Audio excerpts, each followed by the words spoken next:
Determinants of population growth को handle करने वाले या डिटरमाइन करने वाले फैक्टर कौन से हैं? पहला तो फैक्टर है डेमोग्राफिक फैक्टर, बर्थ रेट कैसी है उस एरिया की, मोर्टेलिटी रेट कैसी है, ये सारे फैक्टर। अगर बर्थ रेट ठीक है, अच्छी है, तो पॉपुलेशन बढ़ जाएगी। मोर्टेलिटी रेट कम है तो पॉपुलेशन में ग्रोथ होगी। तो ग्रोथ रेट हाई है कहाँ? When death rate is control, जब डेथ रेट मतलब अगर डेथ नहीं हुई है, पहले की जो अनयूजुअल उसमें हो जाती थी, अब बहुत सारी चीज़ों पर कंट्रोल कर लिया गया है, बचाया जा सकता है, तो ग्रोथ रेट अपने आप बढ़ जाएगी। पहला फैक्टर हो गई। दूसरा, increase in food production and distribution.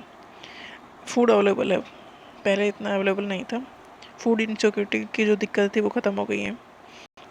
Mall nutrition की वजह से जो मोर्टेलिटी थी, फूड मतलब खाना पीना अगर अच्छे से नहीं मिल पा रहा था, उसकी वजह से डेथ होती थी, वो कम हो गई है, तो फिर पॉपुलेशन में ग्रोथ आएगी। इंफ्रास्ट्रक्चर ऐसा है कि ट्रांसपोर्ट है जिससे इजली चीज़ें अवेलेबल हो जाती हैं, ऐसी बहुत दूर दूर जगह पे भी जहाँ पर आसान नहीं होता चीज़ों को, पर वहाँ भी चीज़ें पहुँच जाती हैं।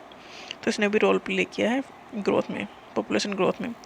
कुछ सोशल वैल्यूज़ हैं, मेल चिल्ड्रन मतलब उन्हें लड़का चाहिए तो भी बर्थ रेट हाई होती है, ये पॉपुलेशन ग्रोथ करने वाले फैक्टर हैं।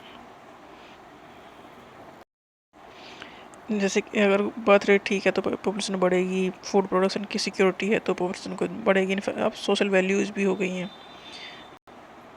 और नेक्स्ट है एजुकेशनल स्टेटस।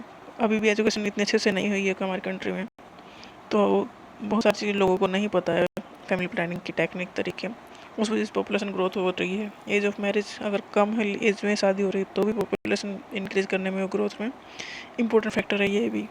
कुछ कल्चरल फैक्टर्स भी हैं कि उन्हें रोकना ही नहीं है बच्चों को आने से। तो ये सब चीज़ें मिलकर जो है पॉपुलेशन की ग्रोथ रेट में इजाफा ही करती हैं।